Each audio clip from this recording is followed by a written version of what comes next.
O programa ANW já vai começar. Oferecimento. Entre nesse movimento e se surpreenda com o nosso jeito móvel de te entender.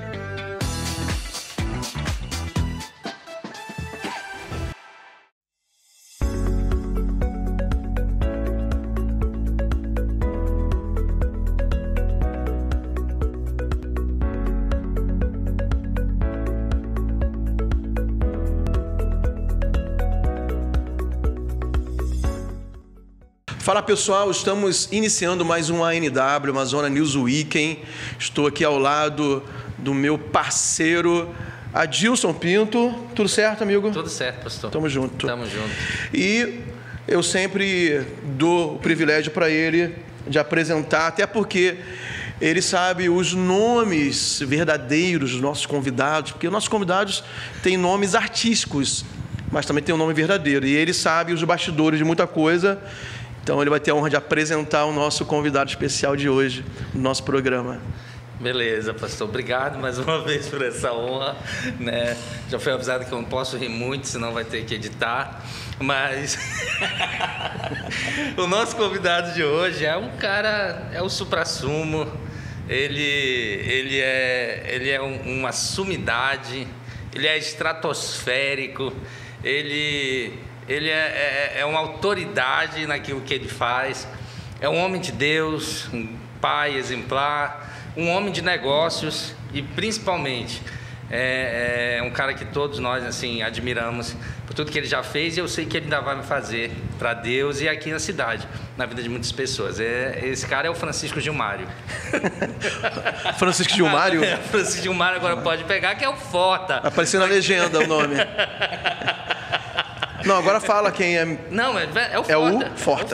É o Forta. É o Forta, tá aqui, ó. Forta, seja bem-vindo, viu, cara? Então, gente, poxa, obrigado. Revelei, né, Forta, depois de muitos anos. Sim, obrigado pelo convite, viu, pastor Luciano.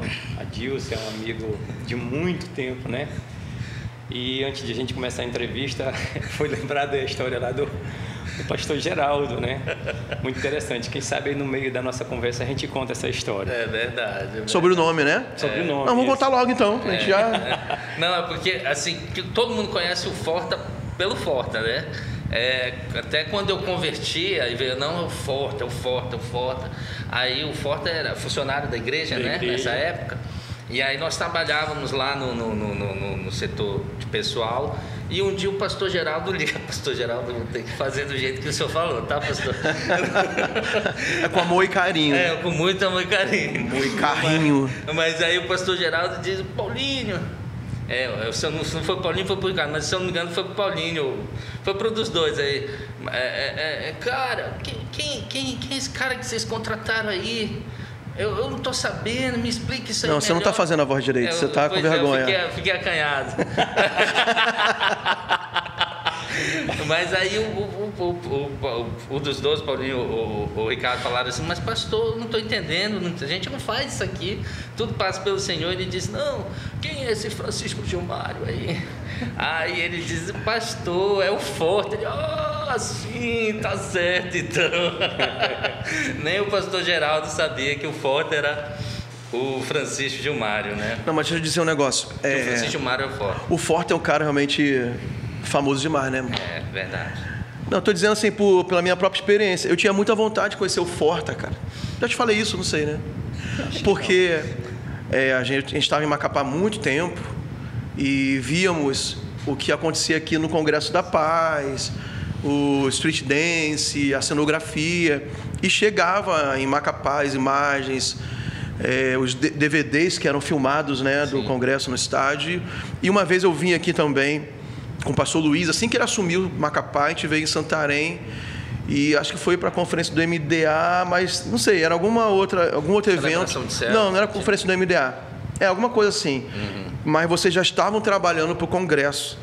Aí o pastor Geraldo levou a gente lá no galpão e mostrou para a gente aquele anjo, cara, que ficava de pé, mecanizado.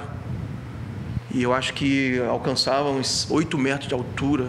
E ele articulava, tinha movimento de braço, né? E ele falou, não, é o Forta. E também lá em Macapá, o Robertinho foi para lá, que dançava Ele trabalhou um tempo com a gente aqui. Trabalhou um tempo e ele se tornou líder do street dance lá e ele toda hora falava no Forte. Eu falei, rapaz, eu tenho que conhecer esse cara, mano. E agora a gente está aqui, né? Como Deus é bom, né, com a gente, né? Me trouxe para Santarém para ser amigo desse cara sensacional. A gente está muito feliz de ter vindo para o programa. Eu sei que a gente vai ter muita conversa boa aqui. Legal. A primeira pergunta, por que Forta? Da onde veio Forta? Então, por que Forta, Francisco? Então, Forta porque eu sou de Fortaleza, né? Assim, Fortaleza. E logo quando eu cheguei era Fortaleza, me chamavam de Fortaleza. E aí depois o povo abreviou, né? Galera, nem me recordo quando é que foi abreviado aí, mas eu sei que foi abreviado porque eu lembro que ainda criança, eu lembro que o pessoal me chamava de ou Fortaleza ou Ceará. Chegou criança em Santarém? Cheguei, eu ia fazer 8 anos. Eu sou filho mais velho de 3 irmãos, né? Tenho uma irmã que mora na Argentina, casada, tenho um irmão que mora em Fortaleza ainda. Ele morou um tempo em São Paulo, não deu muito certo lá e hoje ele está em Fortaleza. E então quando eu cheguei aqui eu ia fazer 8 anos de idade. A gente veio corrido, né, do nosso pai. Minha mãe é separada do meu pai. É uma história assim interessante, um pouco triste, mas muito interessante. Minha mãe foi passar um final de semana com os pais dela que moravam numa cidadezinha próxima de Fortaleza, que nós somos de Fortaleza, capital. Então meu pai era um cara muito problemático com droga e tráfico e aquela coisa errada ali do mundo, né? E parece que minha mãe não retornou para a cidade, para a capital, no dia combinado com ele. Então nesse dia ele estava muito bêbado, né? E ele tentou matar minha mãe nessa noite. Então a gente teve que se esconder para que ele não pegasse tanto minha mãe quanto nós, né? Ele estava muito bêbado e muito drogado. Então a gente se escondeu atrás de umas bananeiras que tinha no quintal da casa, né? E essa cena eu me lembro, inclusive, durante todos esses anos eu nunca tinha comentado com a minha mãe justamente esse assunto, né? Essa cena que ficou na minha mente. E há uns 3 meses atrás a minha mãe apareceu de supetão assim no meu escritório. Eu estava com mais 2 funcionários e a gente acabou tocando no assunto. Ela que puxou o assunto, eu acabei perguntando se isso era da minha cabeça ou se realmente isso tinha existido, né? Porque eu me lembro eu atrás das bananeiras, escondido para que nosso pai não nos matassem. Ele com uma faca muito grande na mão atrás da gente, né, cara? Meu Deus, assim, cara. Fissurado, querendo matar os 3 filhos e a mulher, né? No caso, minha mãe. Então eu lembro que a minha mãe me ajudou a subir o muro. E eu subi o muro com 7 anos. E eu não lembro como eu pulei esse muro. E eu saí na rua correndo atrás de um carro. E ali eu peguei um táxi, expliquei a situação, eu chorando na rua, o táxi parou. E quando o táxi vem em direção à minha casa, minha mãe já vinha com meus 2 irmãos. E ali a gente fugiu para nunca mais botar o pé lá. Cara, que história. Então aí ela correu para casa de uma tia. Nós de lá de manhã cedo, essa tia dela já colocou a gente num ônibus. E nós viajamos, aliás, 7 dias e 7 noites. Eu e minha irmã escondido dentro de uma caixa de papelão embaixo do banco do ônibus. E a gente comendo frango, minha mãe botava o frango por baixo do banco, né? Cara. Então 7 dias e 7 noites escondido ali embaixo dessa caixa que a gente veio parar. Com a roupa que eu saí de Fortaleza, só com short, descalço e sem camisa, uma bermudinha, a mesma roupa, eu cheguei aqui. Porque não tinha dinheiro de comprar passagem? Não tinha dinheiro, a gente veio de favor, né? Só a tua mãe sentada e vocês embaixo do banco? A gente embaixo do banco e o meu irmão mais novo no colo, né? Ele era de colo. Então nós chegamos aqui em 81. Uma semana depois eu fui pra rua vender chopinho, né? Aquele sangue de morcego, chopinho de uva, né? É uva, né? Sangue de morcego que já foi lanche em muita célula, né? Foi isso. Eu nunca tinha ouvido falar sangue de morcego. Não. Era um kisuke, cara. Sim. Eu aprendi o sangue de morcego com o pastor Geraldo. Ah, é? Falava, sangue de morcego. Então fui pra rua vender. Um pacotinho fazia um montão, né? Nossa. Isso. Vendi muito cremoso e chopinho, tapioquinha na rua.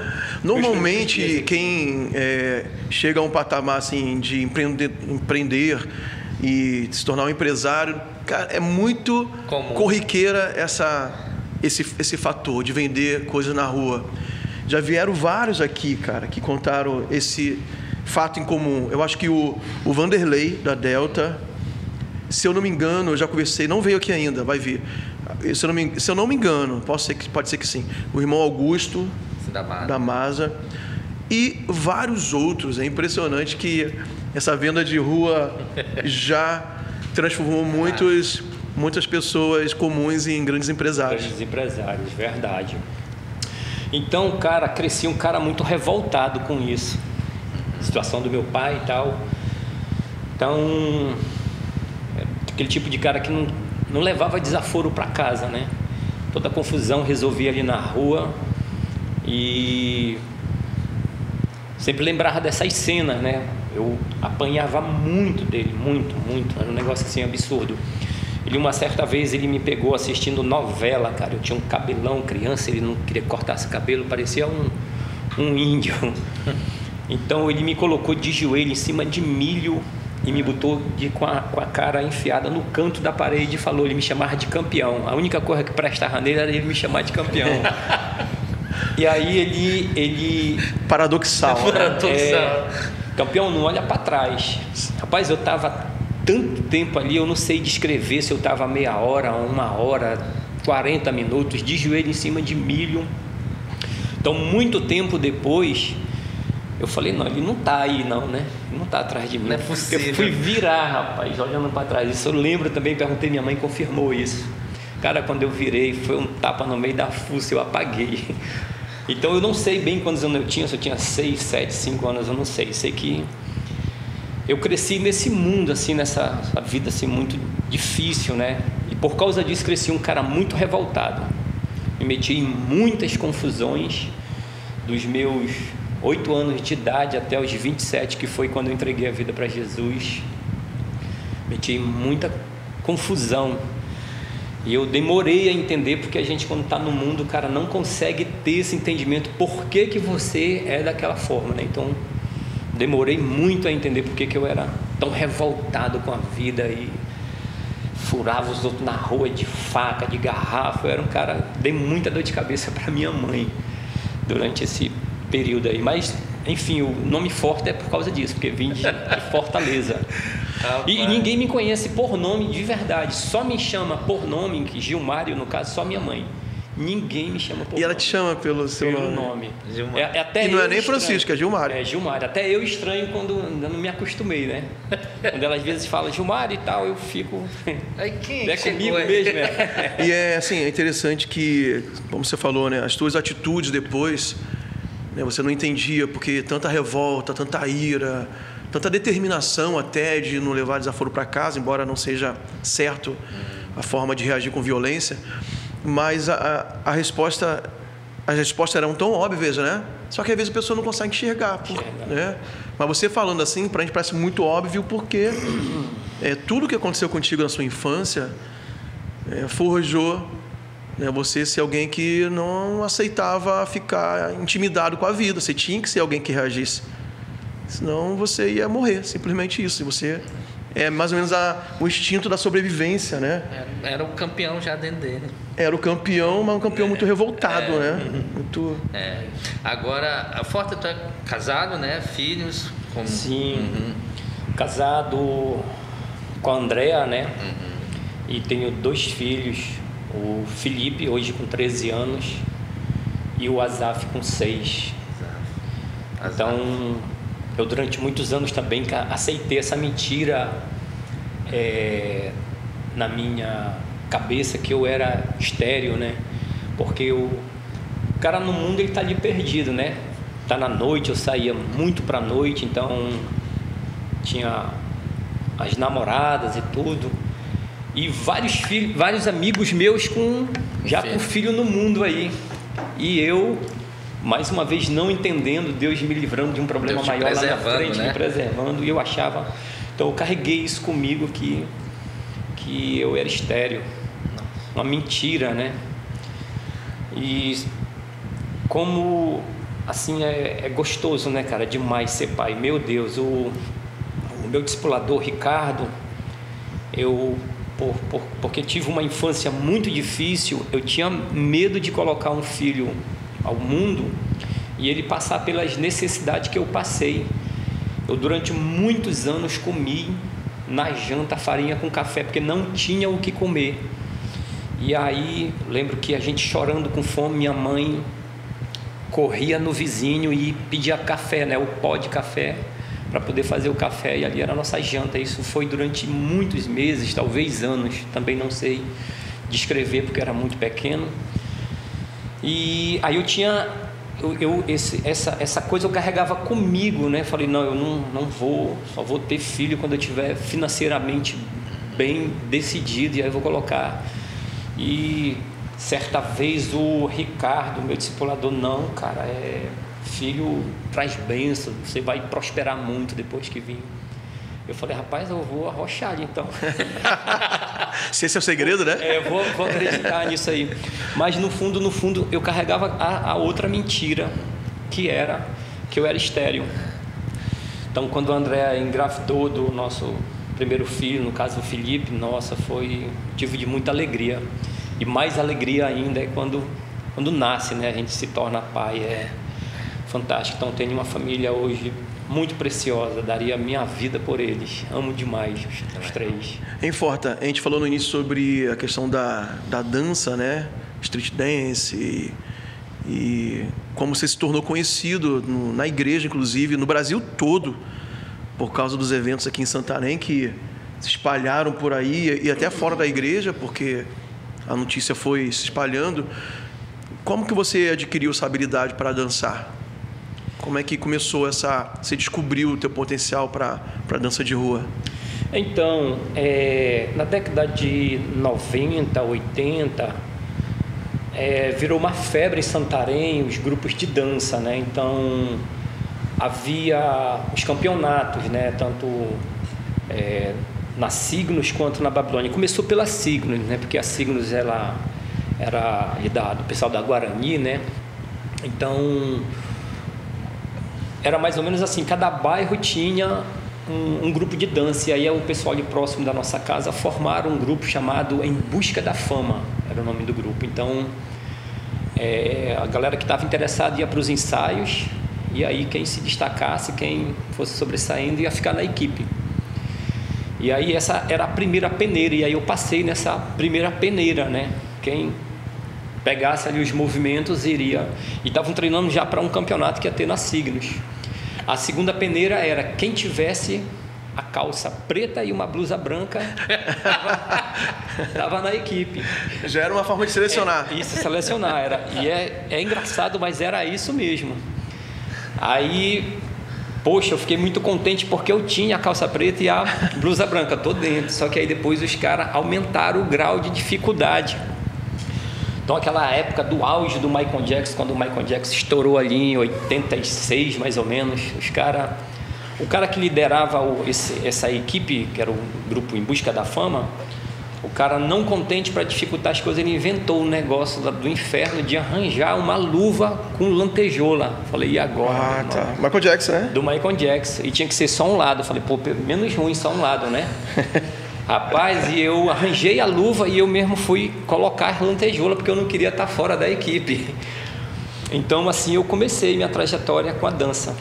Eu fiquei com essa equipe uns 3, 4 anos, mais ou menos. E certa vez eles, por algum motivo lá, eles decidiram me tirar. Eu também era envolvido com festa junina, né? Quadrilha. Quadrilha. O Adilson chegou a dançar numa coisa. Era da escola? Era da Escola Nossa Senhora de Nazaré, lá da professora Terezinha. Terezinha, era. Ali do lado da Igreja Aparecida. Da igreja da Mas você lembra do Adilson nessa ocasião? Rapaz, muito vago. Ele falou uma vez que eu cheguei a dar uma ripada nele em ripa, mas eu não lembro. Não, deve ser verdade, não sei. Não. Você não faria isso? Naquela época ele fazia. Tinha o quê? A gente tinha uns 14, cara, 13 era anos. a terceira série, então eu tinha 11 anos, talvez. Aí eu vou contar, foi tu que começou. Tocou no assunto? Foi tu que tocou no... Eu não ia falar disso aí. Eu já tinha te falado antes que eu não ia tocar nesse assunto. Mas eu tava na terceira série, lá na escola, e Terezinha, e chegou os ensaios da quadrilha, né? Ia ter uma dança. O Forte era da mesma escola? Não, Isso. o Forte era o instrutor. Eu era instrutor da escola. foi de É, o fora. instrutor, a professora chamava... Foi de fora para ensinar. Eu já tinha estudado lá. Já sim. tinha estudado lá e o Forte que todo ano fazia. E também já tinha aquele negócio. Forte. Já era forte. conhecidão. Já era um Forte. Eu, caramba, por isso que quando eu voltei pra igreja ficou aquele negócio. No dia que eu vi ele, aquele negócio, foi tudo. Te deu uma ripada. Ele chegou, eu tava lá, e ele começou o primeiro ensaio. Aí eu era pra bater o pé, e eu, menino novo, leso. Aí não mexi o pé, o Forte ficou na minha frente. Bora, bate. Quando o Forte começou a chutar a minha canela. Bora, vai. Aí eu. Não, bati. Aí eu acho que quando ele viu, eu Chorou? bateu o pé, eu aguentei, mas depois. Aí ele foi embora. Aí quando eu converti, aí conheci o Forte. Deixa eu contar uma história. Aí ele... Eu não lembrava de jeito nenhum. Fez com tanta gente que ele não lembrava. Para vocês verem como Jesus transformou o Forte. Amém. Hein, meu pai é músico, né? E teve uma época que meu pai tinha uma banda de música numa faculdade, numa escola. Era uma escola que tinha desde o ensino fundamental até a faculdade, muito grande lá. Tinha uma banda de música e tinha uma fanfarra. E meu pai é um músico fora de série e militar. Então a fanfarra era... Eu ia para os campeonatos, eles ganhavam todos os campeonatos. Era a melhor que tinha na região. Onde eles competiam ali na Baixada Fluminense, no interior do Rio de Janeiro, eles ganhavam. Por quê? Porque ele conseguiu unir a Ordem Unida Militar, né? E a fanfarra precisa, com a habilidade musical, que não era só a fanfarra só a bateria. Ele colocava muita musicalidade na fanfarra e unia, era muito legal. E tinha umas alegorias com bumbo, prato e tal, enfim. Cara, mas o método do meu pai, na época, era muito militarizado. Cara. Então, o que acontecia? A diretoria da escola mandava os alunos mais terríveis para a fanfarra, porque era a última chance. Antes de expulsar, conversava com os pais, para não expulsar teu filho, coloca ele na fanfarra. E entrava na linha, cara.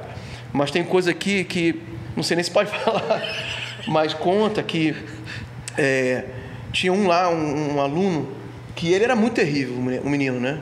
E até na fanfarra dava problema, mesmo com toda a disciplina. Aí meu pai, mas ele gostava, porque era um ambiente só de jovens, eles viajavam, né, para os campeonatos e tal, festivais de fanfarra.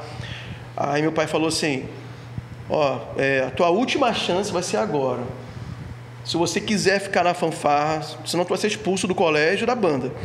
Então fique ali, aí Rio de Janeiro, um sol terrível, verãozão, fique ali, abre o teu braço, colocou 2 pedrinhas em cada... Então, fique até eu esquecer de você. Se você deixar cair a pedra, você vai estar expulso da fanfarra. Acho que, cara, dizem, essa história acho que não é verídica. Dizem que o menino caiu desmaiado lá no sol. Mas a pedra não caiu, só caiu quando ele... Aí falou, tá bom, então você está aprovado, continua a fanfarra. Mas é impressionante. Claro que hoje esses métodos são totalmente inadequados, né? Mas os pais dos meninos vinham agradecer, cara. Porque dava jeito. Incrível, né? E a maioria deles, até hoje, cara, lembram do meu pai, são amigos, são super profissionais, deram certo na vida e foram ajudados por esses métodos do Forta. Foi o Forta que criou esse manual de treinamento. Eu acho no teclado, que aí não, é melhor... Mexe esse pé. Fica na cabeça dele. Mexe esse pé. Ficou. Mas aí tu fazia quadrilha, mexia com... Sim, aliás, então eu estava no ensaio de uma quadrilha, né, de festa junina, quando o cara que cuidava, que liderava esse grupo em busca da fama, disse que eu não iria mais fazer parte da equipe. Então fiquei meio sem entender, fiquei um pouco triste e tal.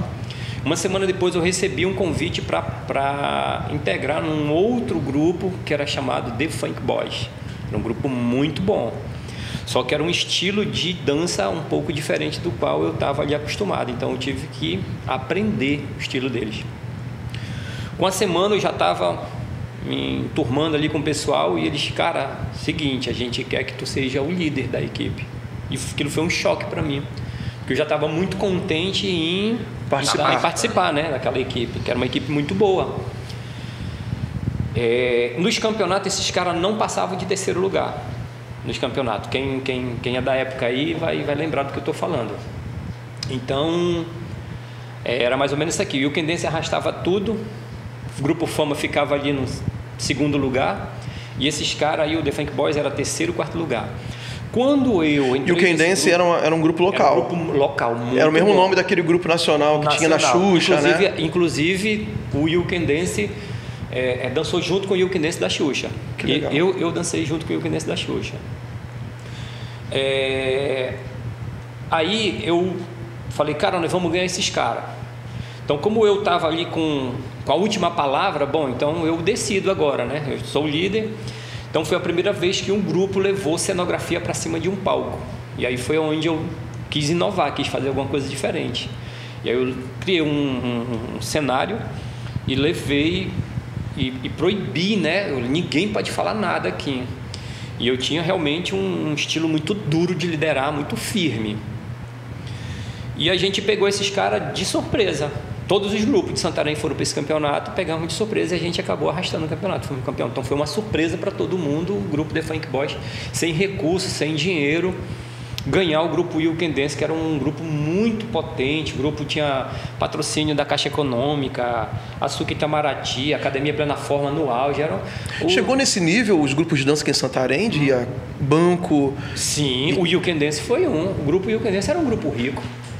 Quer dizer, a gente... Então a cidade levou muito a sério esse movimento de dança. Porque as empresas desse porte apoiaram assim, né? Então, eu lembro que nessa época eu era adolescente, criança, e eu ouvia falar disso aí demais. Assim, eu não tinha acesso, mas eu sempre ouvi falar. Sim. Então, quando nós ganhamos esse campeonato, logo se desfez, porque alguns foram para o exército servir. 2 rapazes tinham que ir embora mesmo, os 2 eram de Belém. E ficou só mais eu e um outro rapaz chamado Júnior, né, o Júnior da livraria. Então só ficou nós 2. E aí eu tinha que reformular o grupo todo de novo e fiquei com uma dívida gigante, porque eu para botar tudo em cima do palco eu tive que tirar do bolso e algumas coisas fiquei devendo. Então esse negócio vem daquela época de você investir e colocar o seu próprio dinheiro, né? E até hoje faço. Então... aí o líder do Wilken Dance, que era um rapaz chamado Efraim, muito meu amigo, um grande empresário hoje em Manaus, e aí ele me procurou, foi na minha casa junto com o empresário do grupo Wilken Dance, que era o Frota, é um engenheiro também muito conhecido de Santarém, e eles foram na minha casa e me lançaram uma proposta para mim para o Wilken Dance.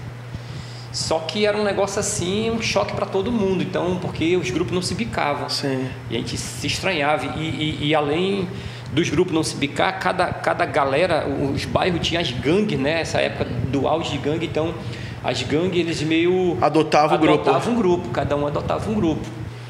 E aí foi um choque muito grande, poxa, e aí eu já estava com assim, um certo conhecimento na cidade, o cara que desbancou o Wilken Dance. E aí eu aceitei a proposta, porque envolvia o dinheiro, eu queria honrar o meu nome ali, meu nome estava com dívida, né, nas lojas e tudo mais. Eu falei, poxa, eu não vou conseguir pagar. E quem não queria ir para o Wilken Dance naquela época? Quem não queria? Então, até hoje, eu tenho 25 anos, 27 anos que eu parei de dançar. Eu chego numa loja no centro, não é o forte do Wilken Dance? Então, marcou a vida de muita gente, né? Então até hoje o povo lembra. E aí eu vim para o Wilken Dance. Então quando eu passei para esse grupo Wilken Dance, todos os campeonatos que a gente participou, a gente não perdeu mais para ninguém. Mas você continua então, mas aí você continuou com essa tendência de criar cenografia para as apresentações? Inclusive quando eu vim para o Wilken Dance, com um mês no Wilken Dance a gente criou um projeto chamado Projeto Júlio. A gente pegou o mês de férias e criamos um projeto de cada semana a gente fazer uma cenografia, uma coreografia, uma roupa, tudo novo. A cada semana uma apresentação diferente na Babilônia. E a gente vendeu esse projeto para a Babilônia por X valor, não me recordo aqui o valor. E o cara abraçou os donos, né? O seu Hana e o Ami era o filho, o seu Hana o pai, o dono, é um turco, e eles compraram esse projeto. E, cara, foi o mês assim que eles mais ganharam dinheiro na história da Babilônia. Comenta-se que foi esse período. Era casa cheia, casa lotada. Então, a gente continuou fazendo coisas gigantescas, coisas grandes, né? Para aquela época. E todos os campeonatos que a gente participou depois, a gente não perdeu mais para ninguém. Então, eu não me recordo, que eu acho que foi em 97, eu recebi um convite para montar uma coreografia na Igreja Cristo é Vida, né, a MCV. E eu fui montar essa coreografia lá. Então ali o povo foi me cativando, né?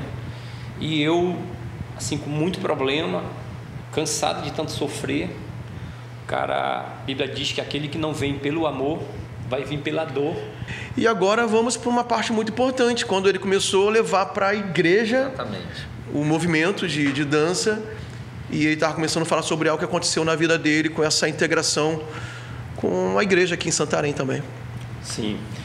Então, Luciano, eu disse agora há pouco, né, cansado de tanto sofrer. A gente, o cara que está no mundo, ele tem aquela alegria momentânea, né? E eu provei muito disso. Então, eu pedi a Deus para chegar aos finais de semana, para poder, os finais de semana, estar dentro de uma danceteria, estar dentro de uma boate. Mas quando terminava aquela festa, aquele momento, parece que quanto mais próximo de casa você ia chegando, o vazio ia aumentando. E como eu era um cara muito envolvido com confusão, eu estava, como eu disse agora há pouco, um cara cansado de sofrer. Então foi um cara que sofri muito no mundo. Só uma outra questão aqui que eu acabei pulando.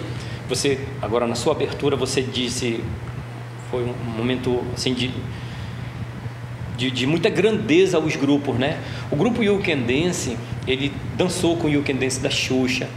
Ele fez várias aberturas com o Latino, né? Um cantor muito famoso. Claudinho Bochecha, Carlinhos de Jesus, eu dancei 11 vezes com Carlinhos de Jesus. Ana Botafogo, Nossa. se eu não me engano, 4 ou foi 5 vezes. Vários estilos diferentes, né? Vocês diferentes. Então, acabaram conhecendo. Para você ver esse período do auge aí dos grupos de dança em Santarém, era um bem forte, bem conhecido Brasil afora, que para você fazer uma abertura de um show de um cantor desse daí, tem que ter o aval dele. Sim. Né? Então, eu lembro que a primeira vez, eu não lembro muito bem como foi, mas foi oferecido pro Latino a gente fazer a abertura. A segunda vez que ele veio, ele já pediu. Eu falei, não, eu quero aqueles caras lá, do You Can Dance. O grupo Los Tiburones era um grupo porto-riquenho. Também a gente fez várias aberturas, várias apresentações com ele. Então, realmente, foi aquela década de 90, os grupos de dança fizeram história em Santarém. Mas aí, como eu disse agora há pouco, cansado de tanto sofrer, por causa de uma confusão, de uma briga aí que eu me envolvi, eu acabei dando 18 garrafadas num cara numa festa. E aí, esse cara era de uma família muito rica em Santarém. E essa foi uma das muitas confusões que eu me metia, né? 7 caras assim, do nada. A gente estava numa turma de amigos lá, nessa turma de amigos que a gente estava, tinha um cara de fora, e os Mamonas Assassinas, nessa época, fazendo muito sucesso no Brasil, né? Então tinha uma música Robocop gay, mais ou menos, uma coisa assim. E aí um dos caras lá da nossa turma dançando, e uma outra turma começou a zoar o cara. E eu, boiando, não estava entendendo ali, fui buscar uma cerveja pro pessoal. Eu não bebia. Fui buscar uma cerveja. Quando eu chego com a cerveja, já estava a confusão formada, e aí eu cheguei, levei logo um supetão.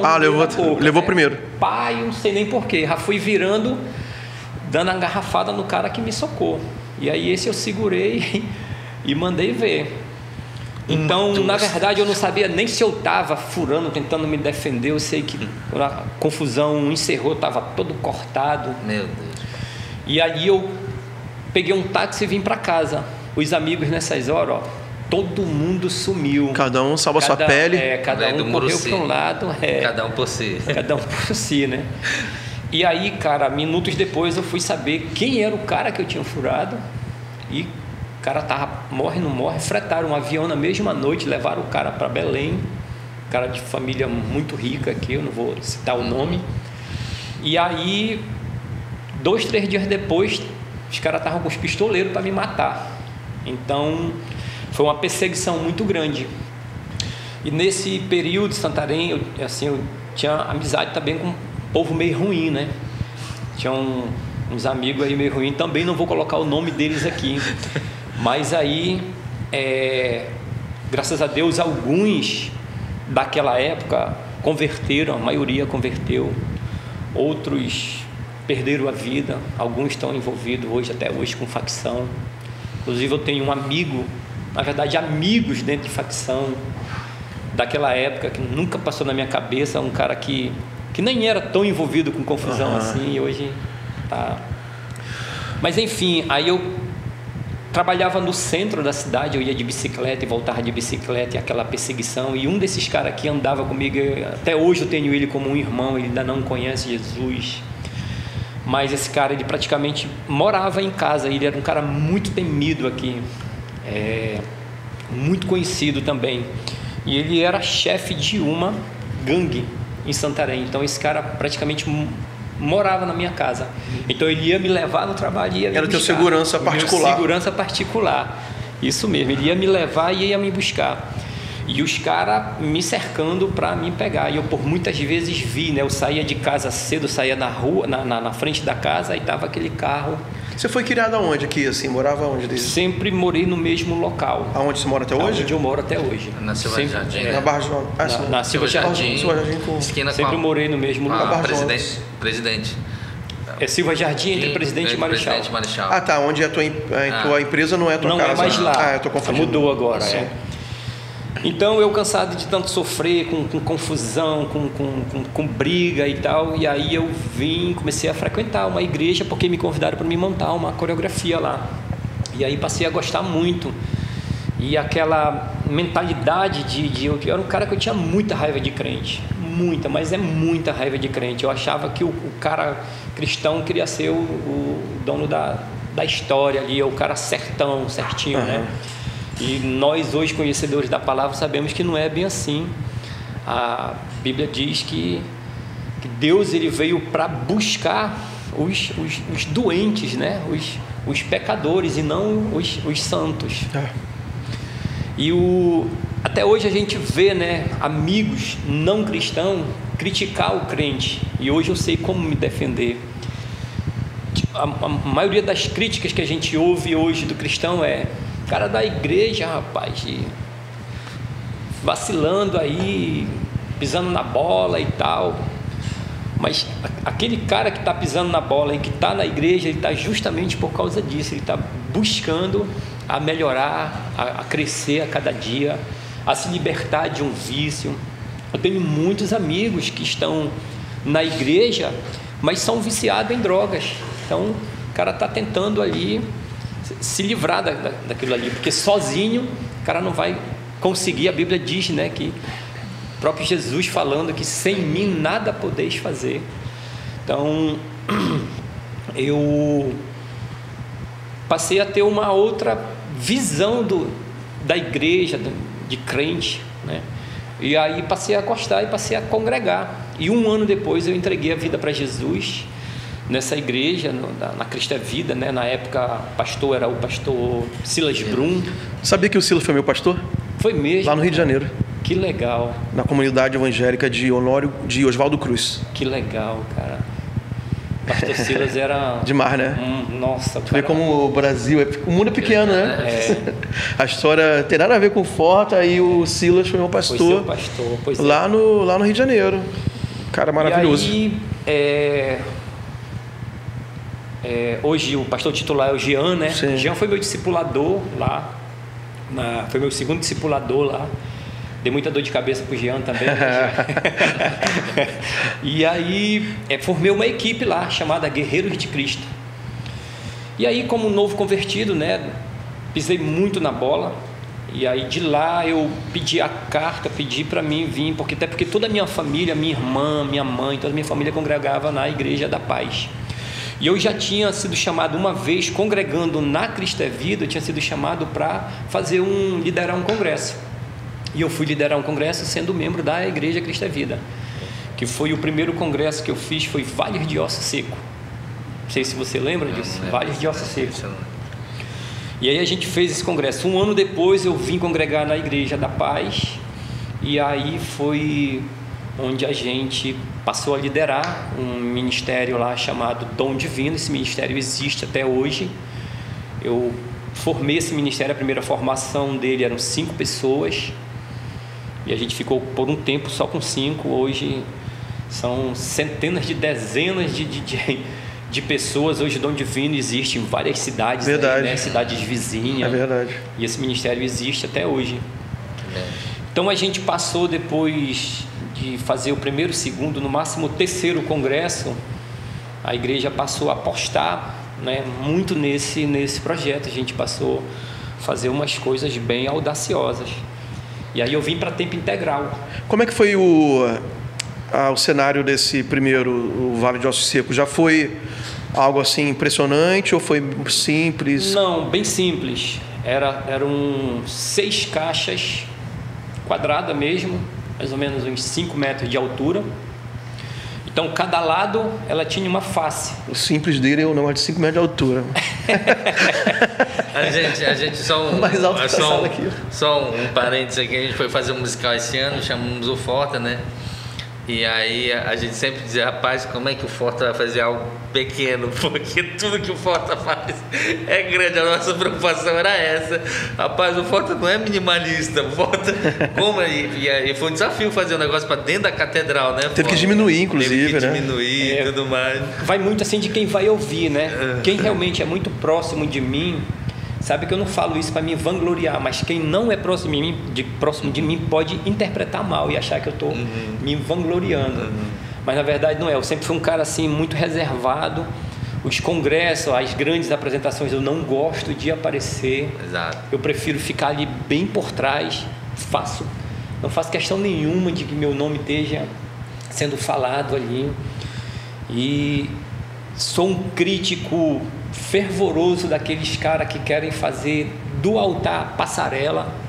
Sou muito crítico em relação a isso, e eu vejo muito isso dentro das igrejas. Não me refiro só à nossa, me refiro às igrejas mundiais. Artista que é muito estrela e o cara não consegue entender, como é que um cristão não consegue entender que tudo que ele faz ali é o Senhor que dá, é o Senhor que dá o dom. Que é Jesus que tem que brilhar, né? Jesus tem que brilhar, não eu. Então eu sou um cara muito crítico em relação a isso. Quando eu vejo uma pessoa que faz uma caixinha de papelão ali e o cara quer ser visto, quer os holofotes ligados para ele, sou totalmente contra isso aí. Mas volta lá, eram 3 caixas de... 3 caixas, então, quadrada, 4 lados. Então, em determinado momento da apresentação, cada lado uma face. Então a gente ia virando.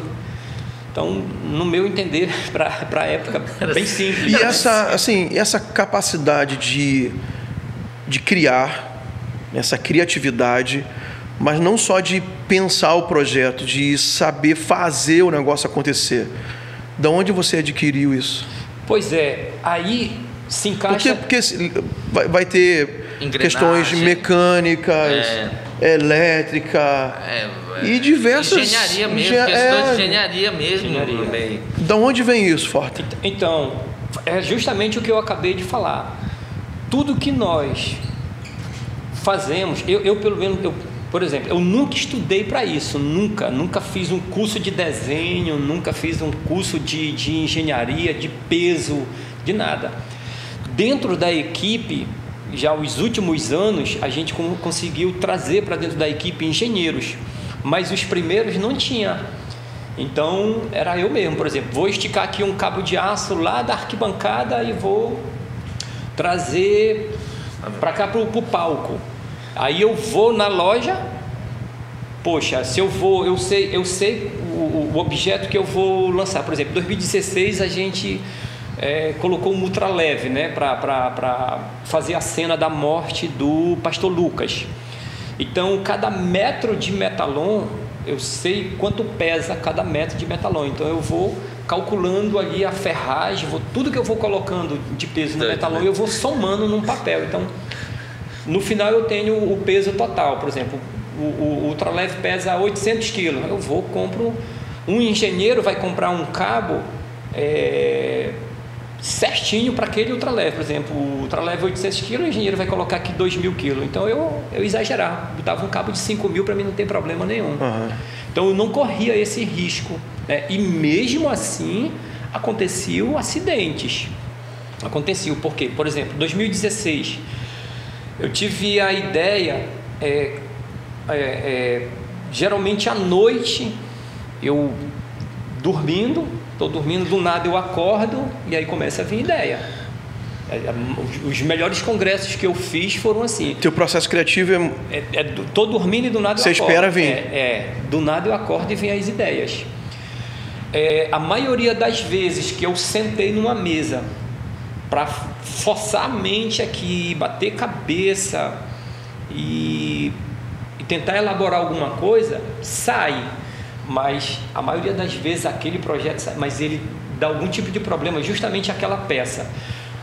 Em 2016 a gente teve a ideia de fazer a morte do pastor Lucas. Então, aonde ele foi enterrado, nós tivemos a ideia de, poxa, foi uma semente, nós sabemos, eu não conhecia o pastor Lucas, mas nós escutamos as histórias de que depois que ele morreu, foi como se uma semente tivesse sido lançada ao solo. Então a igreja explodiu, cresceu muito em Santarém a igreja.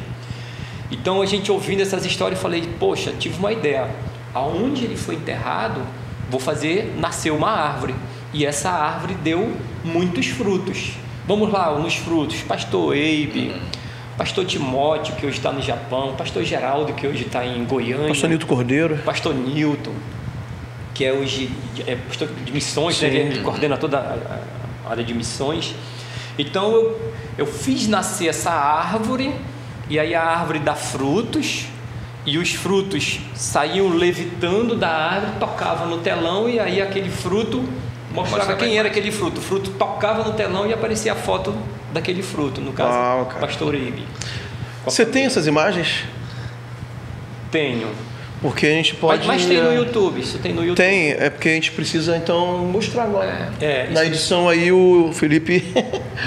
Felipe. Felipe faz a mágica dele. Pô, cara, Felipe, tem 2 dias aí pra isso. Então o que acontece? Aí foi calculado ali um peso para tudo, para todos os cabos. E aí, conforme você vai ensaiando com isso, os cabos vai pegando uma tensão, pessoas pensam que o cabo não cede. Cede sim. Então, quem é da área sabe o que eu estou falando. O cabo ele dá uma esticada. Sofre estresse. Aí você reajusta ele de novo, porque quando a árvore vai nascendo aqui, os galhos, assim, os milímetros é importante para a gente, os centímetros é importante. Um centímetro folgado dá erro. Então, os galhos vão nascendo. Então, essa árvore ela saía de dentro do fosso. E aí, certo dia choveu lá. Então, como é muitas coisas para mim cuidar, eu deixo equipes liderando cada função, né? Essa equipe vai cuidar da árvore, essa equipe vai cuidar do ultraleve, essa daqui vai cuidar desse cenário, que são vários módulos.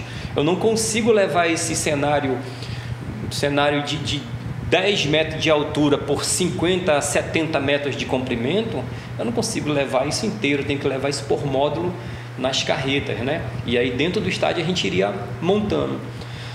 Então, nesse dia choveu, e aí a árvore ficou mais pesada. E aí a equipe já à noite sem dormir, o cara já não consegue ter o mesmo reflexo, nós já não consegue pensar normal, pensar direito. E aí deram uma vacilada lá, deixaram 2 clipes, né? Que é a garra que prende o cabo. E esse cabo se soltou porque a árvore estava mais pesada. Então caiu e aí quebrou muita coisa. Isso na quinta-feira, o congresso começaria no outro dia. E aí feriu muita gente. Então aí você imagina aí a minha cabeça para ver as pessoas que se feriram e encaminhar todo mundo, e sem levar o abacaxi, a bomba com o pino puxado para minha liderança. Ó, me ajuda aí, pega aí a bomba e me ajuda, que não, eu ia lá e eu mesmo tinha que resolver e reconstruir o cenário que foi feito em 4 meses, fazer em 2 dias. Então esse lance da árvore que eu estou contando é porque foi apenas um caso que a gente passa muito tempo projetando, mas sempre vai acontecer. Eu lembro que uma vez aconteceu um acidente, eu acho que foi o primeiro acidente que aconteceu com a gente. Um cabo se rompeu, a gente ia descer uma Bíblia. Essa Bíblia ela pesava 900 quilos, era gigante, uma Bíblia de 10 metros. Ela tinha descer ela da arquibancada para o gramado, e ela tinha toda uma evolução. Isso foi 2000 ou foi 2001. E aí se rompeu um cabo justamente no teste, a gente estava fazendo o teste. Então essa Bíblia ela estava a uns 7 metros de altura, 8 metros. Estava eu e mais 3 caras em cima prendendo os pinos, né, nela. E lá em cima a gente deu uma balançada nela para ver se realmente estava tudo ok. Vocês estavam pendurados na Bíblia? Na Bíblia. 7 metros de altura. Mais ou menos isso aí, 7 metros. Então rompeu um desses cabos, a gente veio caindo, todo mundo, a gente caiu em cima das ferragens. E metalon, quando ele vai rasgando, ele é uma lâmina muito amolada. Então nesse dia muita gente se feriu, eu fiquei com o dedão direito do pé pendurado. O dedão do meu pé ficou um corte muito profundo. A carreata do congresso nesse dia, ela parou no meio, acabou a carreata, pastor Eibe, todos os pastores foram direto para o estádio, porque muita gente se feriu e foi para o hospital. E aí nesse dia o pastor Eibe, todo mundo muito nervoso, o pastor Eibe, me lembro demais da palavra que ele deu. Ele pegou o microfone, chamou todo mundo que estava no ensaio, e ele foi dar um exemplo que quando ele estava estudando nos Estados Unidos, na faculdade, a NASA foi lançar um foguete, né, para o espaço, e ele citou lá os valores, eu não me recordo, mas bilhões ali, milhões envolvidos naquele projeto da NASA, e não durou 9 segundos. Deu errado. Explodiu, matou 7 pessoas, 7 vidas foram ceifadas. Então ele estava elogiando a equipe pela coragem, né?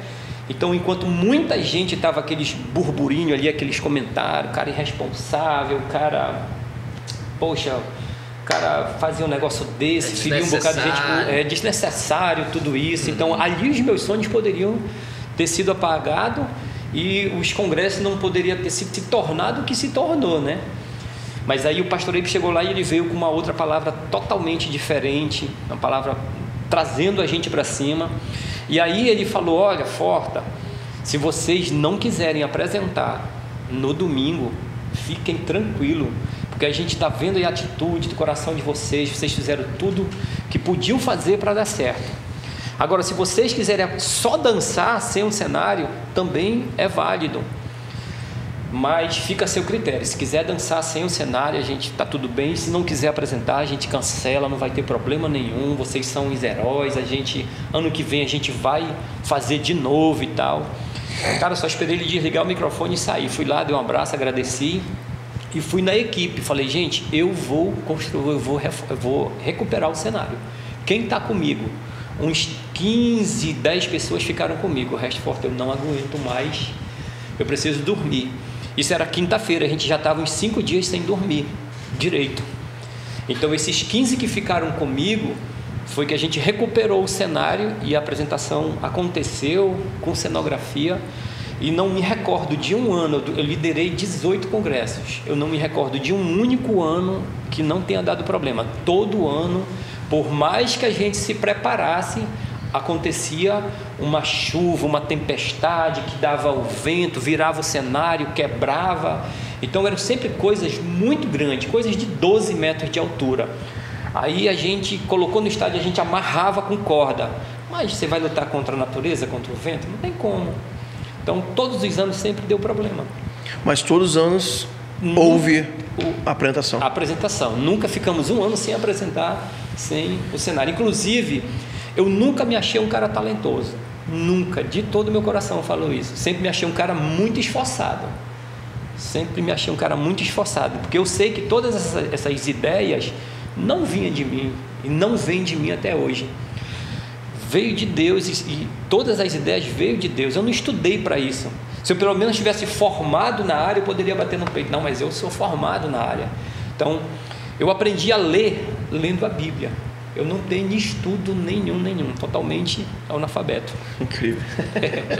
E é interessante você tocar nesse ponto, porque quem vê como quem vê corre, quem vê tem um ditado quem hoje, vê pronto. O Magno quem vê sabe. Pronto não sabe o trabalho. Como é que é esse ditado aí, Magno? Quem vê corre. Quem vê tem alguma coisa nesse sentido. Quem vê close não vê corre, né? Quem vê close não vê corre. É porque isso é muito moderno, é de hoje. Entendeu? Não, mas assim, porque eu acompanhei alguns anos com o Forta, teve um ano que eu fiquei mais próximo do Forta, né? E assim foi, era louco, cara, era louco assim. Quem via, a gente ficava assim, meu Deus, o que é isso? E o Forta,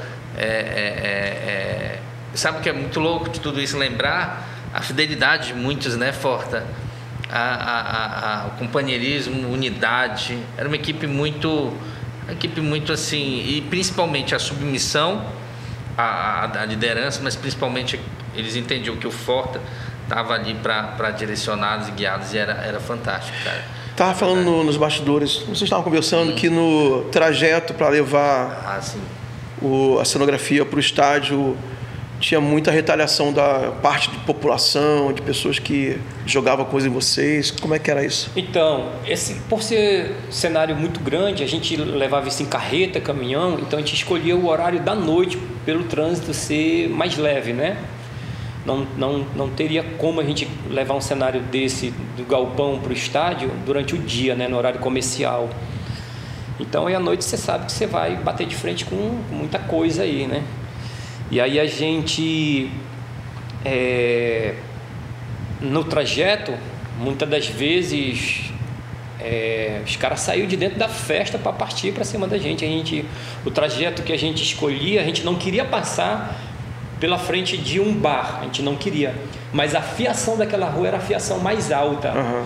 Então, para mim não passar numa rua ao lado e deixar uma família sem energia, quebrar um fio ali, imagina, de madrugada e sempre que a gente fazia esse transporte, a gente sempre trazia alguém da CELPA, né? alguém que trabalhasse, que se desse algum problema na mesma hora a gente resolver. Graças a Deus a gente nunca teve problema com isso, de quebrar um fio e deixar a pessoa na mão, porque já aconteceu de quebrar, mas na mesma hora, 10, 5 minutos estava ligado de novo. E aí a gente passava na frente de um bar, os caras saíam às vezes bebido, né? Jogavam garrafa na gente, jogavam cerveja. E teve algumas vezes que a gente teve até que a nossa igreja tem muito militar que congrega, né? Tinha que levar os caras. A gente chamava os caras assim, meio para nos ajudar, né? Porque eles são mais acostumados com esse tipo de situação. E aí às vezes o cara aconteceu uma vez de um monte de gente sair de dentro de desses clubes aí e saiu uns 15 caras pra cima da gente pra quebrar o cenário à noite. Mas do nada, não tinha... Do nada, sem motivo nenhum. Coisa maligna, né? Coisa assim, do inimigo mesmo. E pra nossa sorte tava um promotor de justiça, o Cloveni, né? Oficial de justiça. Isso. O Cloveni, e tinha uns 3 PM com a gente, nos ajudando ali. E a gente nem tinha chamado, o Cloveni a gente tinha chamado, mas os 3 PM não. Eles ouviram o anúncio na igreja, os nossos pastores desafiando a igreja a ajudar no transporte do cenário, e por acaso esses PM estavam lá. Então eles foram os caras que por saber lidar com esse tipo de situação, foram lá se apresentaram, sou polícia e tal, os caras já recuaram. Mas a gente, todos os anos... Era muita luta, né, cara? Muita luta. E lá no estádio mesmo, a gente levava o cenário uma semana antes. E não quebrava o cenário uma semana antes, cara. O cenário quebrava um dia antes. Era um negócio assim que eu ficava assim, aí a gente já olhava um pro outro, olha, hoje é quarta-feira, amanhã, quinta-feira, a gente já sabe que vai chover. Alguma coisa vai acontecer. Aí a gente amarrava o cenário todinho, deixava todos os lados bem amarrados, quero ver isso aqui cair daqui. Rapaz, dava uma tempestade. O cenário virava uma caixinha assim de bombons. Que isso. Tô ali falando, quebrava a corda, soltava os nó. Era um negócio assim que a gente ficava assim. Uma dessas vezes, o cenário não virou, mas ficou sendo ameaçado de virar, por ser muito grande, né? E a gente estava no estádio com umas 40 pessoas, 50 pessoas, virando à noite, trabalhando para poder dar tempo de montar. E nessa noite a gente não trabalhou, os caras ficaram a noite inteira, gente, em pé, na chuva, segurando o cenário. Para não virar. Aí tinha uma gandola, umas 2, 3 gandolas do exército, os caras revezavam para tentar amenizar o frio. A noite toda, os caras em pé segurando debaixo de chuva. Eu lembrei agora de Gideão, cara. Por Deus e por Gideão. A galera lá tava fora lá, por Deus pelo fora. Ninguém solta esse negócio. Que doido, cara. E era normalmente em julho, né? Era em julho, cara. E no final do inverno. Transição, né? E se você for perguntar pra galera que viveu isso aí, toparia fazer de novo? Os caras agora. Porque marcou a vida deles. E a gente sabe que muita gente foi alcançada através disso. Tem um rapaz aqui que ele era de uma gangue no Santarenzinho, muito famoso. Também não vou citar o nome dele aqui. Mas esse cara converteu vendo street dance. E aí ele chegou a participar por muitos anos do street dance. Show de bola. Não, era muito louco, era um impacto. Havia um clima, era um clima diferente, pastor. Não sei se o senhor chegou a ver, mas... Não, vi da forma que eu disse, né? Eu não tive oportunidade de vir aqui na época participar do Congresso da Paz por causa da questão de trabalho, né? Mas a gente via as fotos, imagens, via alguns vídeos, né? Que as pessoas trazem. Muita gente de Macapá vinha para cá, porque em Macapá, na igreja de Macapá, tem muita gente de Santarém. E na época que eu cheguei eu acho que 90% da igreja de Macapá, naquela época que eu cheguei, no início dos anos 2000, eram daqui. Todos os pastores eram daqui, né? Não que saíram daqui como pastores, mas por algum motivo foram trabalhar em Macapá, se tornaram pastores lá. E muito, acho que 90% da igreja era santarena, então o povo vinha demais para cá. Eu quero dar um pulo, aproveitar que você está homenageando aí o Sérgio Kadosh, né? Rapaz, pergunta. Esse cara é muito preparado, né? Ele vem pro dia da entrevista com a camisa do Sérgio Kadosh. E a gente quer saber, né, Dilson, sobre o Sérgio Kadosh, que já é um projeto atual. Como é que está? Quais são os planos? Como é que nasceu isso? E aproveitar também, porque o Forte é um empreendedor também, é um empresário hoje de sucesso, posso colocar assim. O que ele conseguiu aplicar disso, do que ele trouxe para essa área empresarial, né? Porque teve uma época que você ficou tempo integral, né? Mas depois, hoje você está como empresário, mas fala do Sérgio Kadosh, que faz parte disso também, né? Então vamos elencar, então. Fala da questão então empresarial, depois a gente termina com o Sérgio Kadosh. Legal. Então, todos os anos depois do congresso, eu ia tirar minhas férias em Fortaleza. Meu irmão estava lá e a gente dando um suportezinho para ele lá, então uma vez por ano eu ia lá. E numa dessa ele precisando trabalhar, eu motivei ele a entrar numa área que me chamou a atenção, cara, da construção civil, né? No ramo de gesso. E aí eu falei, não, aprende aí que eu arrumo a grana para a gente abrir aqui. E aí fui juntando um dinheiro e abri lá em Fortaleza uma empresa de gesso lá para ele tocar. E aí assim foi, um ano depois, ele trabalhando numa empresa, a gente abriu primeiro lá. E aí depois eu comecei a sonhar em trazer isso para Santarém. Já tinha algumas empresas aqui, umas 3 empresas. Hoje está igual farmácia. Cada esquina tem uma. Farmácia e posto de gasolina. Santarém tem muita. Então, na época que eu quis trazer para Santarém... distribuidora de bebida, infelizmente, está pipocando. E aí eu falei, pai, vou levar isso para Santarém. Só que já tinha uns 3 empresas aqui. E aí, tudo muito caro para cá, né? Mais distante, você tem que comprar em Pernambuco a matéria-prima. E com muita luta depois eu abri, comecei com a empresa bem simplesinha mesmo, bem simplesinha, os cavaletezinhos ali de madeira, 2 espátulas, bem simplesinho, só para começar. Eu comecei no corredor da minha casa, o corredor da minha casa tem 1,10 m de largura. Apertadão. Dá mal para passar pelo lado. Isso, até para fabricar as molduras, 2 pessoas tem que ter a bancada de 70 centímetros, com mais uma pessoa trabalhando, uma segunda pessoa não passaria. E assim eu comecei. E os caras que começaram comigo, eu abri essa empresa para mim, num futuro bem próximo, passar ela para um discípulo. A ideia era passar para ele e dar para ele a empresa, porque esse cara já caminhava comigo há muito tempo.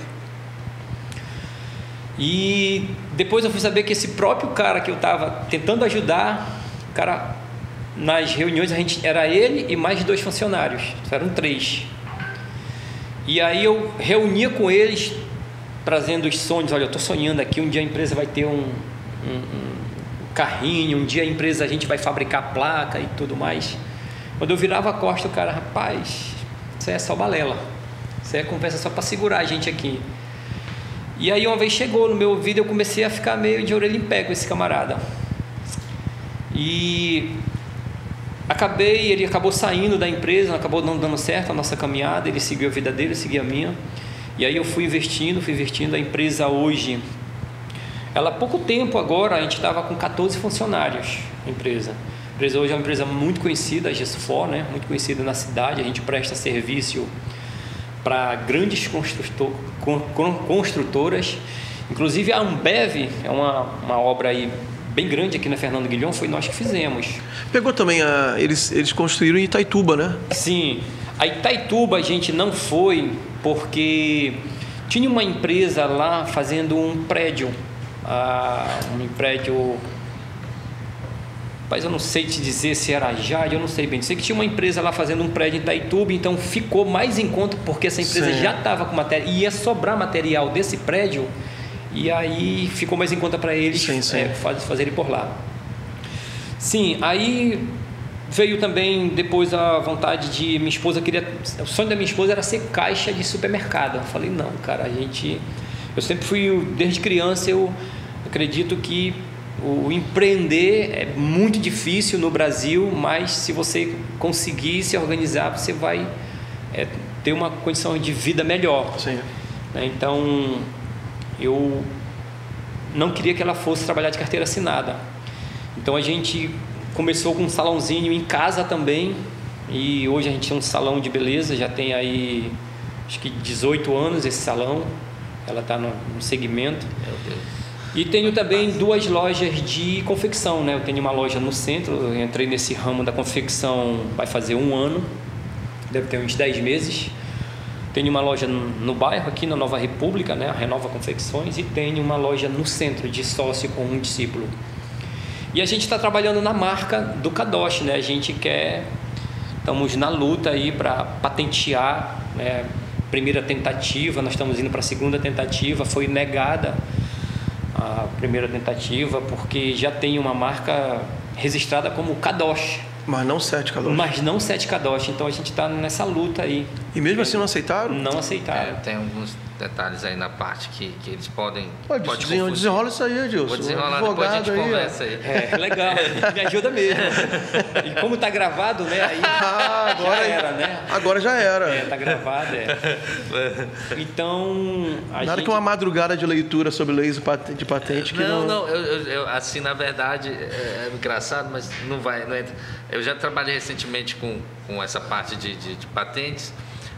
O escritório que eu trabalha com isso, né, a parte de direito empresarial e também. Então já está tudo acertado, fácil, para resolver.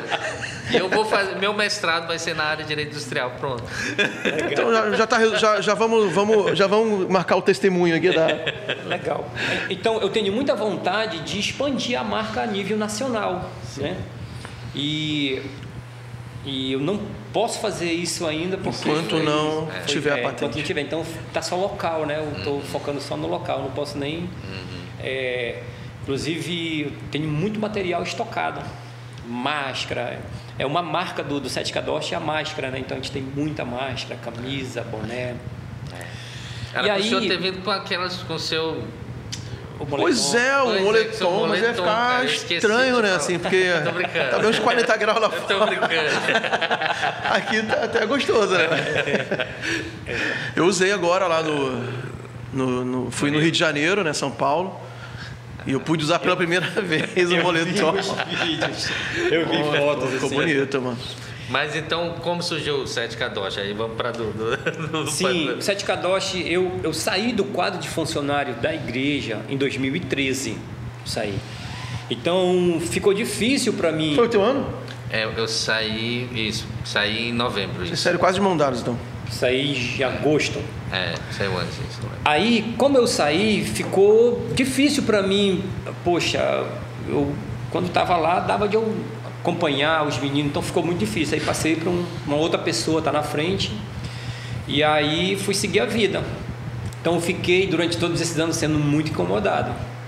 Ó, teu sonho empresarial aqui, legal, mas tu vai ter que, então, vira e volta, essas coisas vinham na minha cabeça. Poxa, eu preciso fazer alguma coisa. O talento que ele te deu, né? Deus me deu, eu estou desperdiçando, eu tenho que voltar. E achava que isso era coisa da minha cabeça. Não é mais para mim, eu não quero mais isso e tal.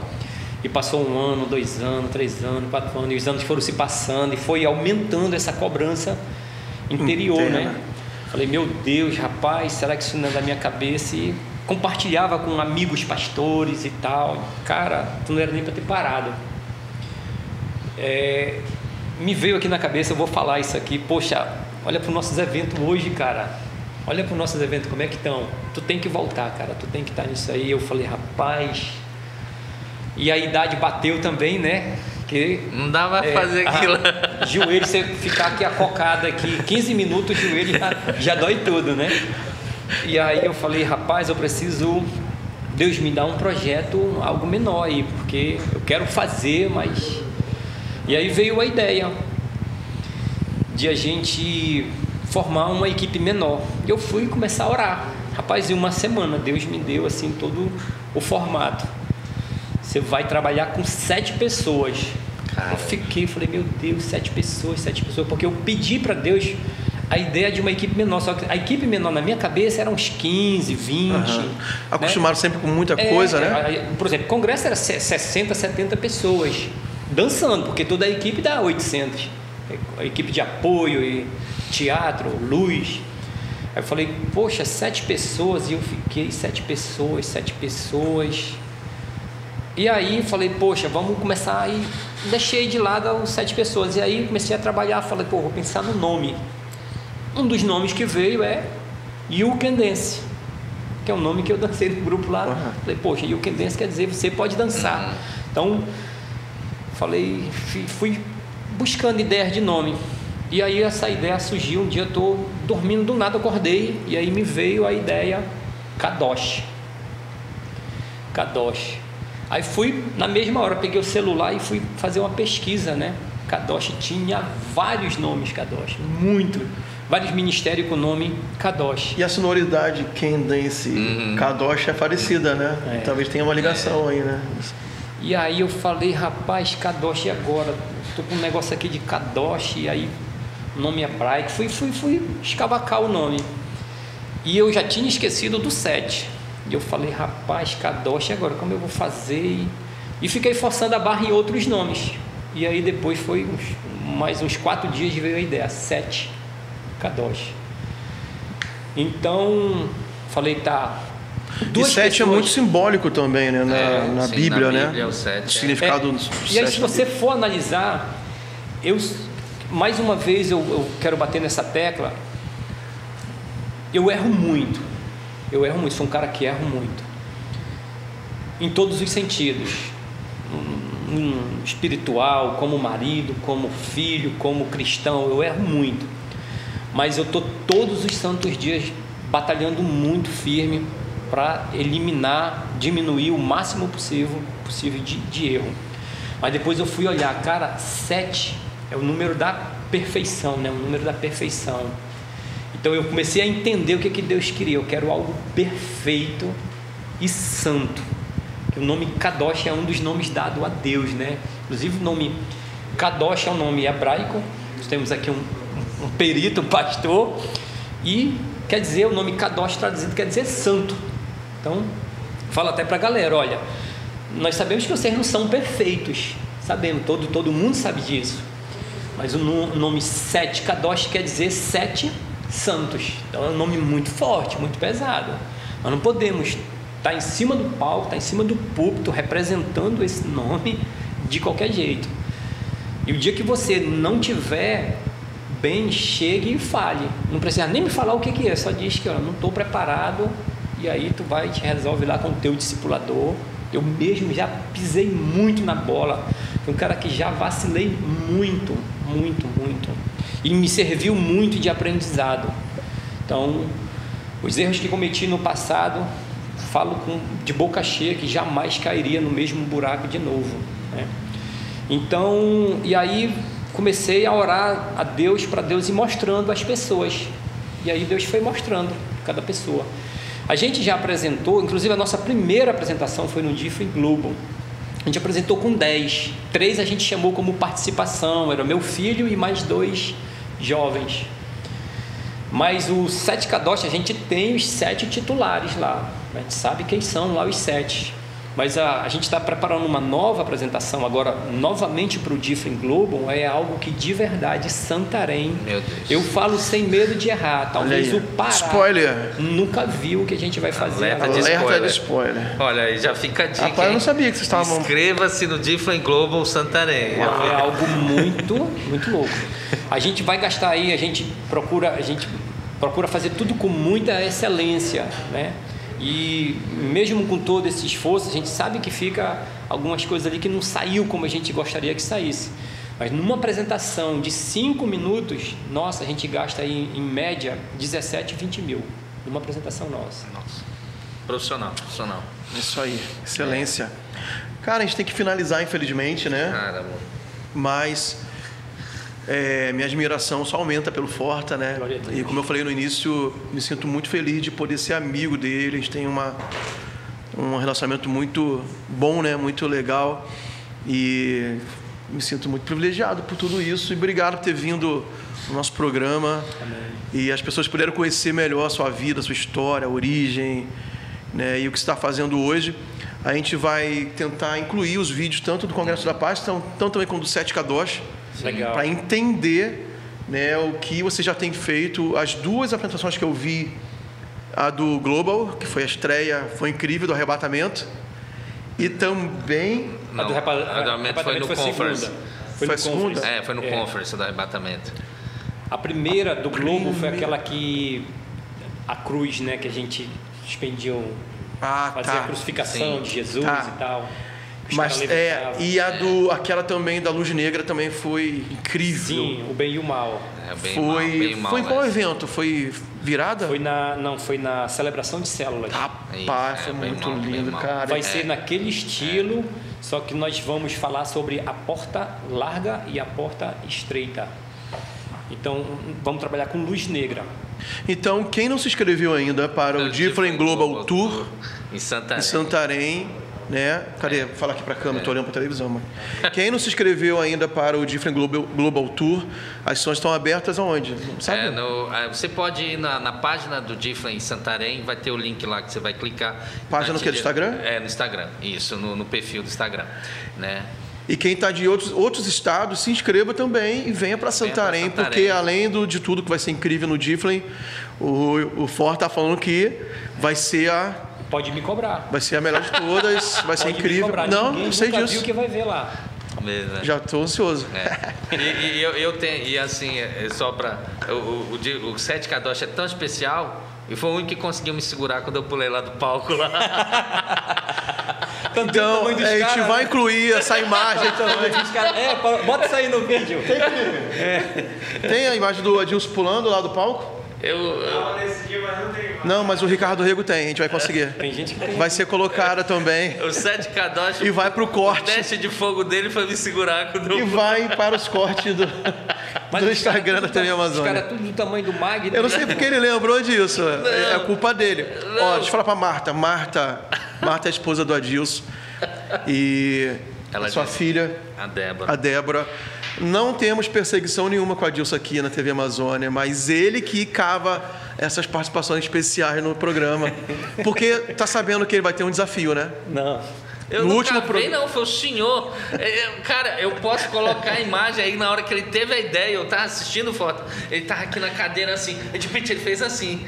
Eu falei, cara, foi nessa hora que ele teve a ideia de me desafiar para me dançar lá na praça, lá, o Boris Então, Johnson. vai ter a estreia, vai ter o lançamento de uma nova modalidade esportiva, calistenia com dança, chamada Body Soul. É da menina da igreja, da Bunny. Da Bunny, do teatro. Da Janils. Outra que ele entregou o nome aqui, Janilce, a Bunny.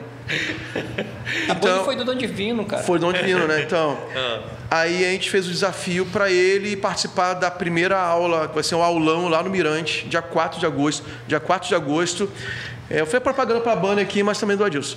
O Adilson estará lá, porque já está passando o número de comentários, de 100 comentários Mas a gente vai fazer no auditoria, vídeo do YouTube. hein? Vamos fazer. Vai fazer auditoria certinho, porque tem muito repetido lá. Agora, É verdade. Agora ele bate as visualizações do Magno lá. Comentários. 100 comentários, tá lá gravado, são 100 comentários no vídeo do YouTube.